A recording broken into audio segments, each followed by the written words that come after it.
Hey guys, tonight we will listen to a calm and gentle story that will help you relax and drift into a deep, peaceful sleep. Before we begin, make your bed comfortable, dim the lights, and allow your body to fully relax. Close your eyes, take slow, deep breaths, and with each breath, feel yourself becoming more and more at ease. Let your mind feel light and happy. Every sound, every word, and every moment of tonight's story will guide you into a serene and peaceful atmosphere. Now, get completely comfortable. Open yourself to relaxation and let yourself be carried away on this peaceful journey.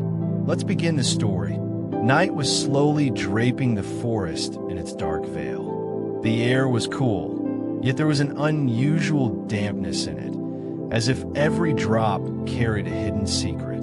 The branches of the trees stretched toward the sky, and dewdrops dripping from them shimmered faintly in the moonlight. Ninny, the little squirrel, sat perched on a branch.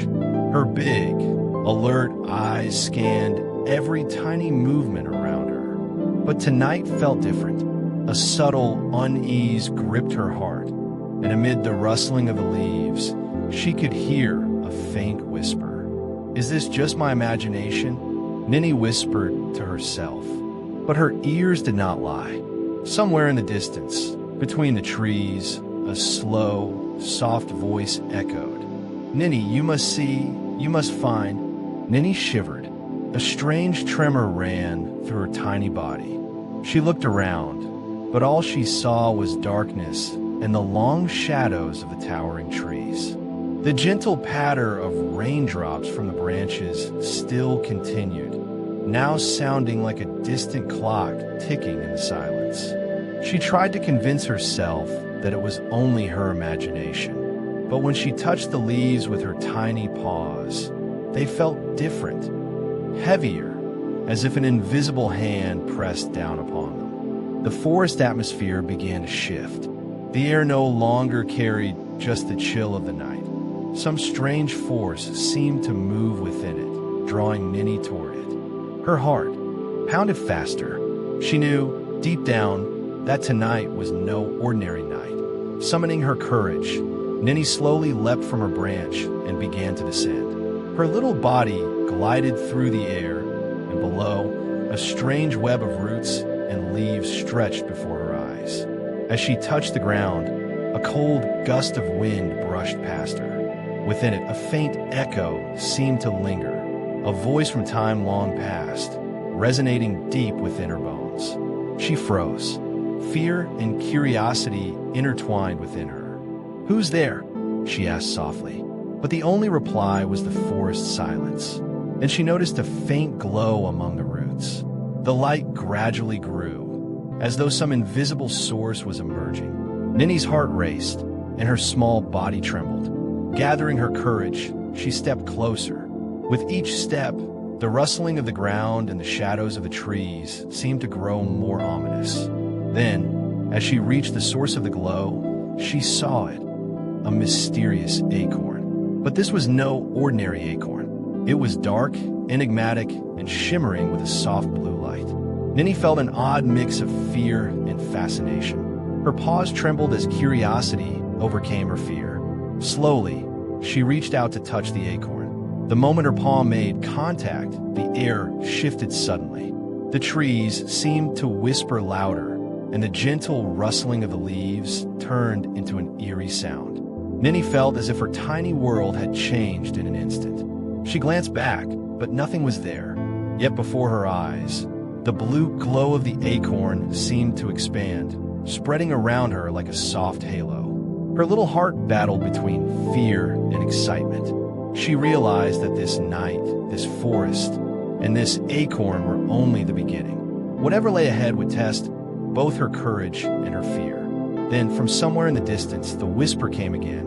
"Ninny, the world of dreams awaits you." Ninny stood frozen for a moment, her tiny paws clutching the glowing acorn tightly.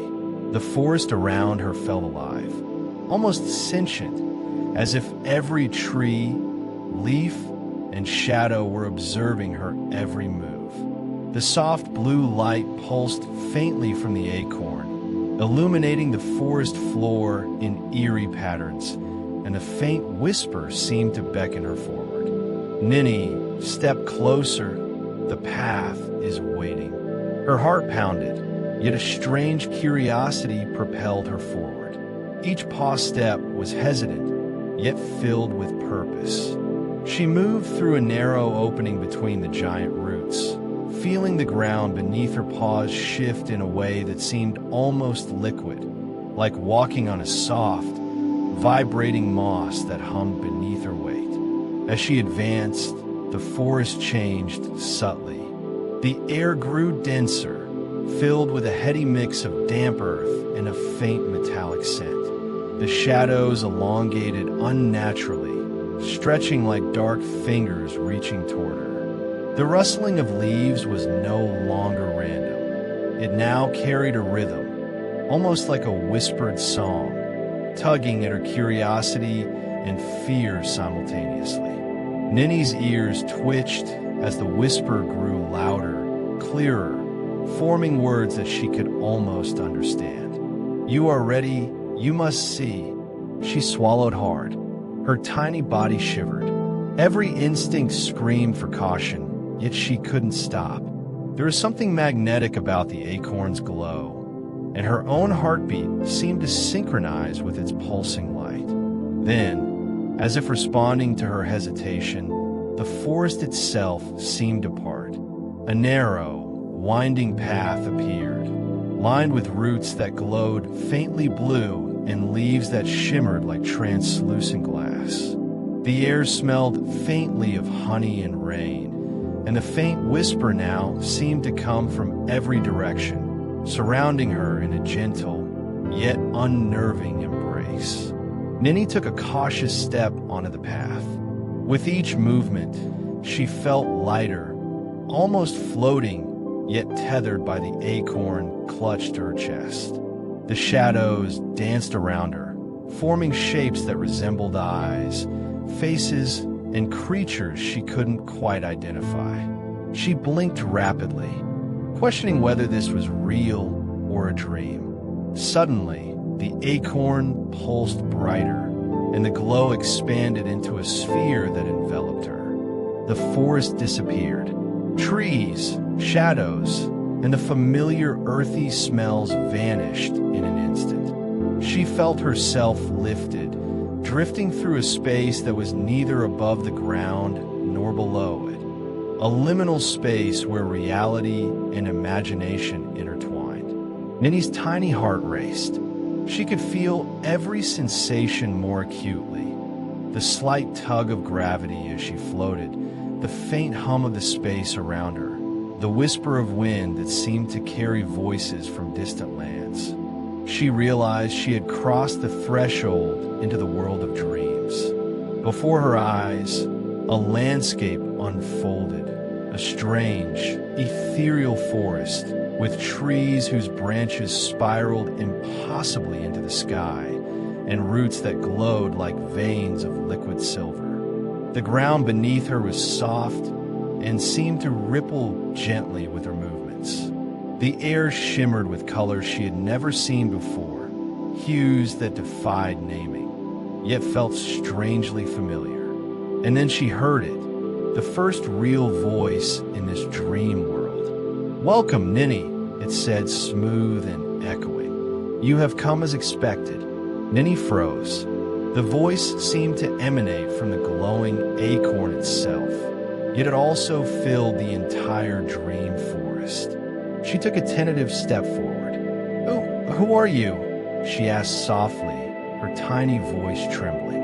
"I am the guardian of the acorn," the voice replied, "and this is the place where dreams and reality meet. You have been chosen to see the truth hidden within your own dreams." A chill ran down Ninny's spine. She looked around, the dream forest now seeming to breathe as if alive. Every leaf, every glimmering root seemed to pulse with an inner light, responding to her presence. "The acorn you hold, the voice continued, is not ordinary. It carries the memory of all dreams, all fears, and all truths that exist beyond the waking world. Tonight, you will glimpse them, but be warned, truth can be both wondrous and terrifying. Ninny's tiny paws tightened around the acorn. She felt both awe and fear. This was no longer just an adventure. It was a journey into the deepest corners of her own mind, and perhaps beyond. Then, a faint rustle came from the trees behind her. She turned quickly, but saw only shadows dancing in the shimmering light. The whispers returned, overlapping with the voice of the acorn, forming words she could almost comprehend. Do not fear. Step forward, see what lies ahead. With a deep, shaky breath, Ninny moved forward along the glowing path. Every step seemed to stretch time itself.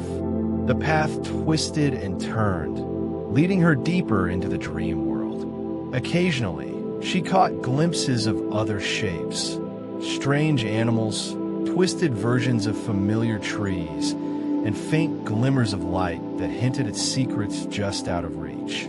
The acorn pulsed in her paws, guiding her, reassuring her, yet simultaneously reminding her that the journey ahead would not be easy. Fear coexisted with curiosity, dread intertwined with wonder, and Ninny realized that she was no longer merely a spectator. She had become part of the dream itself. As Ninny stepped fully into the dream world, she realized this place was not only filled with wonder and curiosity, but also brimming with hidden dangers and unknown powers. Her tiny heart pounded furiously. The mysterious acorn she clutched felt heavier now, as if an invisible force pressed down upon it. The dream forest operated by its own rules. The trees seemed alive, their branches swaying gently yet deliberately, casting shadows that twisted and shifted on the forest floor. Every movement, every sound, every color seemed to pull at her, drawing her deeper into this strange world. She took a cautious step forward. Her little body floated slightly with each movement, yet her paws felt anchored to the soft, glowing ground. Suddenly, a deep chasm opened before her. It was dark, yet streaked with that same soft blue light. A mix of fear and curiosity surged through her. Should I cross it? Ninny whispered to herself. No sooner had she pondered than the shadows around her came alive.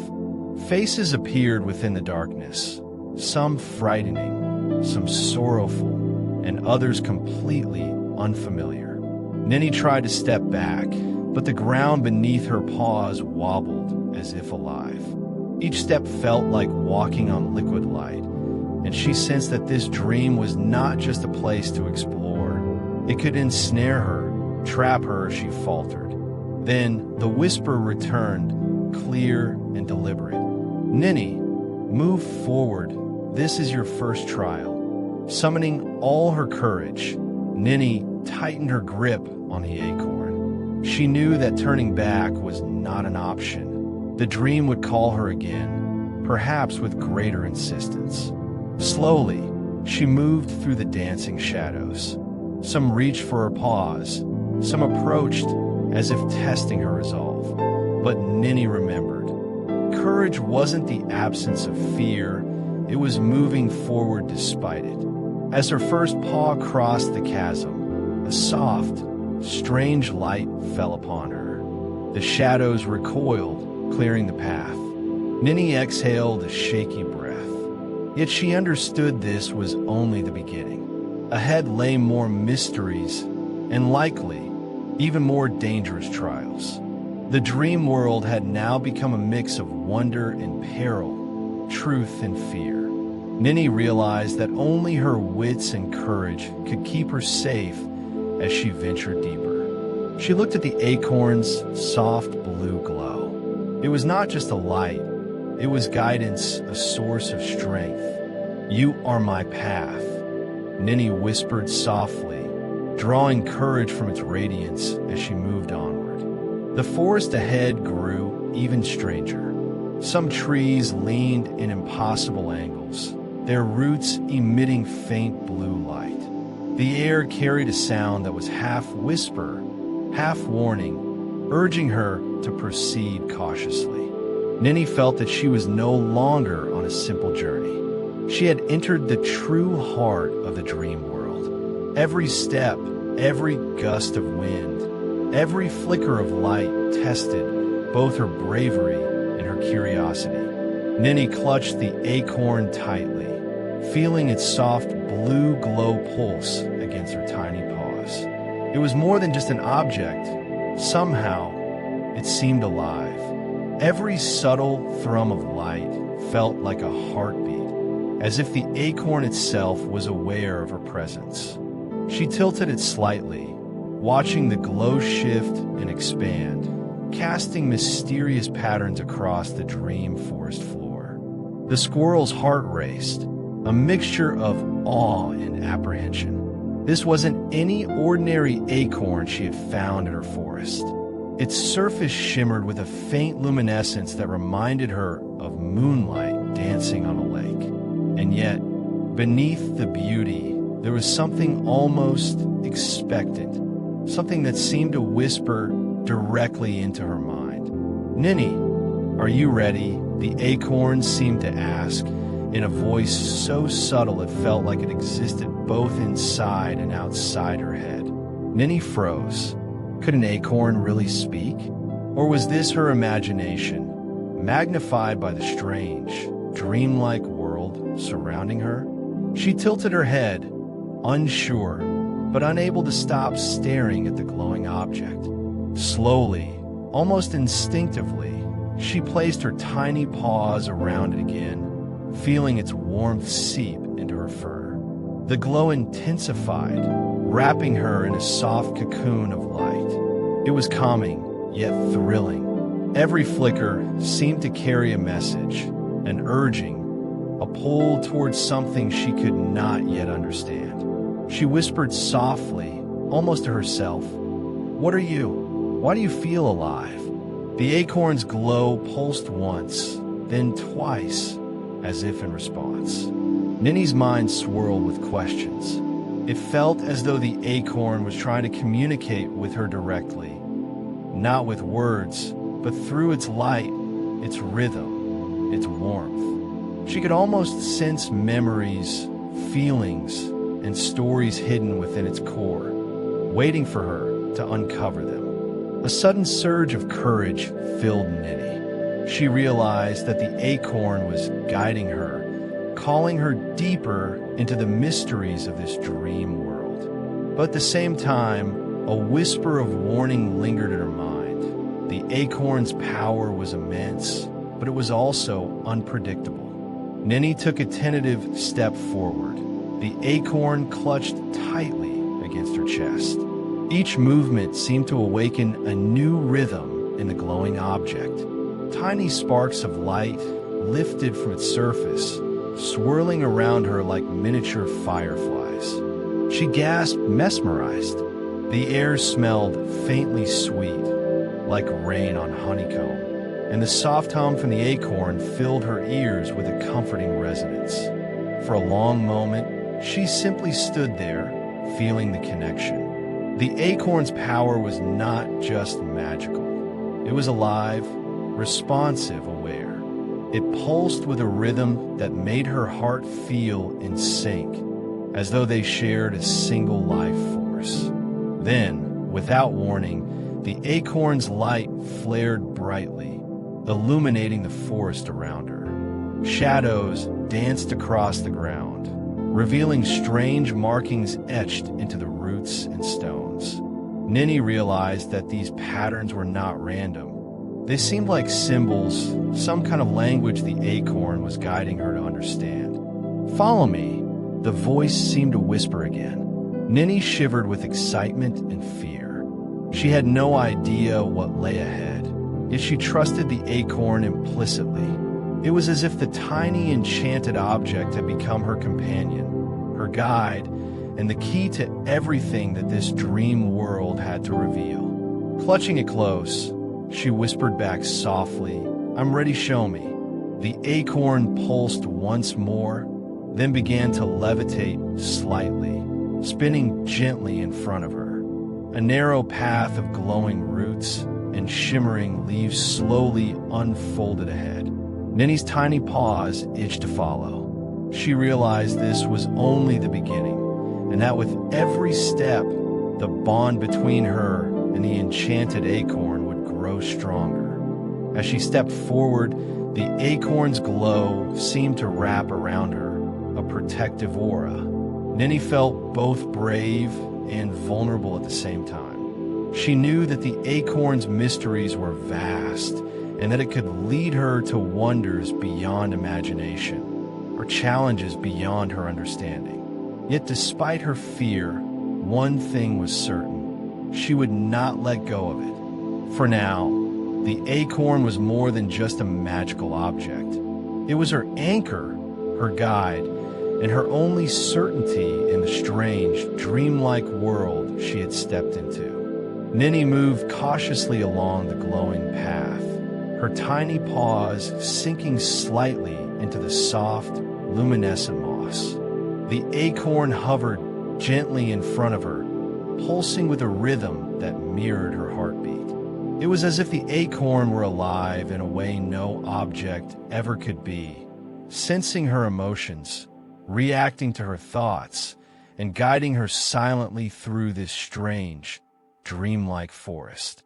With every step, Ninny felt a subtle warmth radiating from it, filling her small body with courage she didn't know she possessed. She realized that the acorn wasn't just guiding her physically, it was reaching into her mind, forming an emotional connection that went beyond words. She paused, closing her eyes for a moment, and tried to focus on the acorn's pulse. To her astonishment, she began to feel it almost as if it were speaking directly to her thoughts. Faint images flashed across her mind: a vast forest, ancient roots intertwined with glowing veins, creatures she had never seen before, and an endless night sky full of twinkling lights. I can feel you," she whispered softly, amazed. "You're showing me something." The acorn pulsed brighter in response, sending tiny sparks that danced like fireflies around her. Ninny felt a rush of understanding, though it was not a fully formed knowledge. It was more of a deep intuition, a knowing that this journey was important, not just for her, but for something much larger than herself. She continued walking, and the path began to change subtly. The glowing roots twisted into new patterns, forming symbols and shapes that seemed to react to her presence. Whenever she felt hesitation or fear, the acorn's glow grew warmer, more protective, as if whispering, "Do not fear. I am with you." Ninny stopped at a clearing where the moonlight, impossibly large in the dream sky, shone down through the trees. The acorn floated just above her paws, spinning slowly. She noticed faint images reflected in its soft blue glow, flashes of memories, both real and unreal. Her mind raced with questions. Who created this acorn? Why did it choose me? What is the purpose of this dream world? Without a word, the acorn pulsed once more. This time, she felt a direct connection in her mind. A feeling of calm washed over her. She sensed that the acorn was revealing the first layer of truth, that dreams were more than fleeting images, more than imagination. They were gateways to knowledge, emotion, and even power that existed beyond the waking world. Ninny's small body trembled, not with fear, but with awe.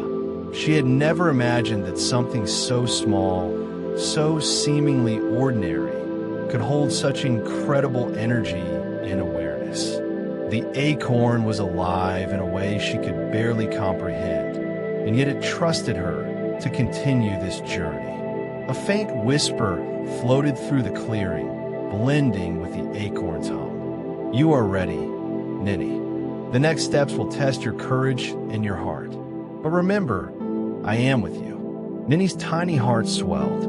She realized that the acorn was not just a guide, but a companion, a partner in this journey through the unknown. And as she took her next step, she felt a deep, emotional bond forming, stronger than anything she had ever felt before. The path ahead glowed brighter, the dream forest bending and twisting in strange, mesmerizing ways. Yet Ninny felt no fear now, with the acorn by her side, pulsing in harmony with her heartbeat. And let's step slowly into tonight's journey together. Congratulations, you've just woken up in the year 1325. The good news is you're alive. The bad news, so are the fleas. Your bed is a half-rotted straw mattress, crawling with bugs and stuffed with dry grass. It smells exactly like a barn floor, because just 3 months ago, that's exactly what it was.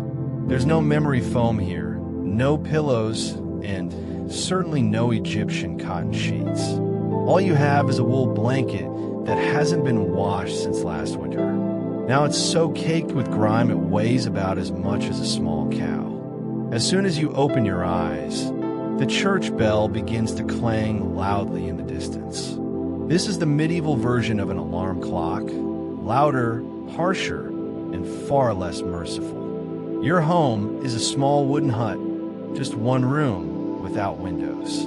And its open concept floor plan means your family, your animals, and the household insects all live together in the same space.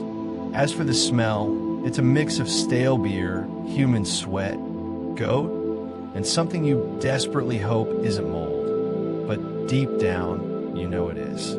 Scented candles haven't been invented yet, and even if they had, they just meld into your dirt floor. You try to stretch, but immediately regret it, because the air is bone-chillingly cold and your joints ache like you're twice your age. You're 22 years old, but in medieval terms, that's practically middle-aged. Your spine creaks like an old wooden door, and your knees sound like a sack of rocks being shaken by a confused peasant. Just getting out of bed feels like a gamble. The floor is either damp from last night's rain, dripping through the thatched roof, or dry and crusty thanks to something the neighbor's chicken left behind. Either way, your bare feet are now officially part of the ecosystem. And privacy? What's that? Your entire family, plus maybe a distant cousin who never left, are waking up right beside you. There are no bedrooms, no curtains, no me time.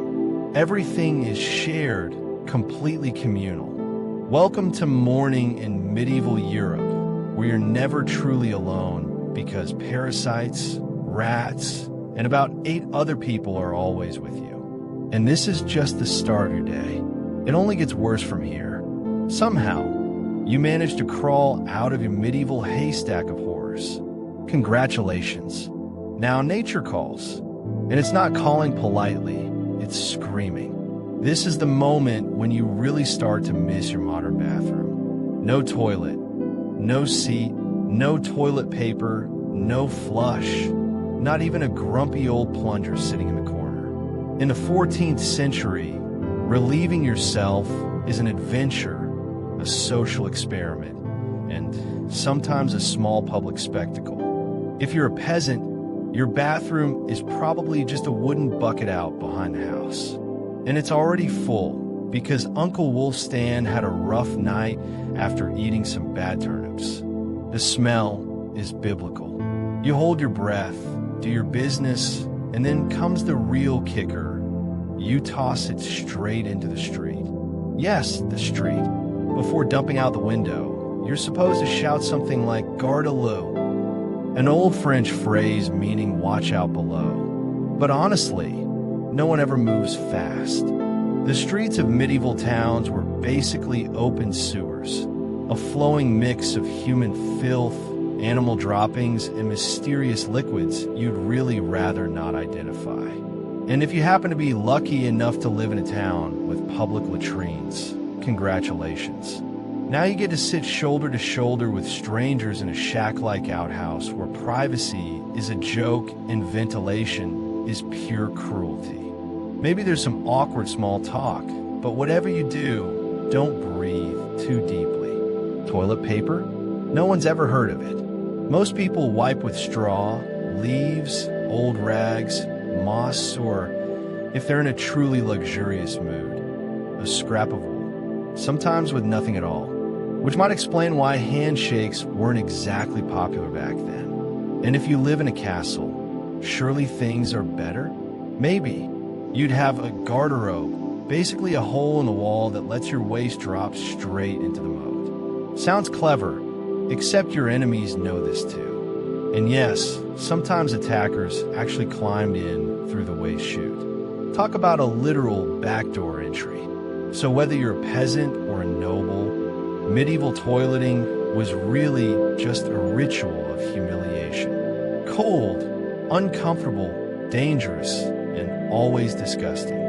One slip on a wet stone path, and you're face first in humanity's leftovers. And remember, you still haven't brushed your teeth. But we'll get to that later. For now, you've somehow survived the bathroom ordeal. You probably feel like you've earned a reward, right? Maybe a nice breakfast. Warm, delicious, comforting. Sorry, this is medieval Europe. Nothing is comforting here. Breakfast, if you can even call it that, is more like punishment. There are no eggs Benedict, no coffee machines sputtering awake, and definitely no avocado toast. You just sit by the fire, or squat near it, staring into a wooden bowl filled with something that looks like it was scraped off a muddy boot. Welcome to your daily ration of pottage. Pottage is a thick, sticky stew made of whatever happens to be available. Grains, root vegetables, and if you're really lucky, a few beans. It's been simmering in the same pot for days, sometimes weeks, and new ingredients are just dumped on top of the old ones. Calling it a recipe would be wrong. It's more like an edible, ongoing experiment. On the side, you get a chunk of bread so hard it could deflect arrows. It's made from coarse rye or barley flour, and sometimes it's bulked up with sawdust, crushed acorn shells, or other creative fillers. Because wheat is the fantasy of the rich. This bread is not your friend. You don't slice it. You negotiate with it. As for drinks, forget orange juice or oat milk lattes. You're drinking beer at 6 a.m. Yes, beer. Why? Because the water is crawling with parasites and filth.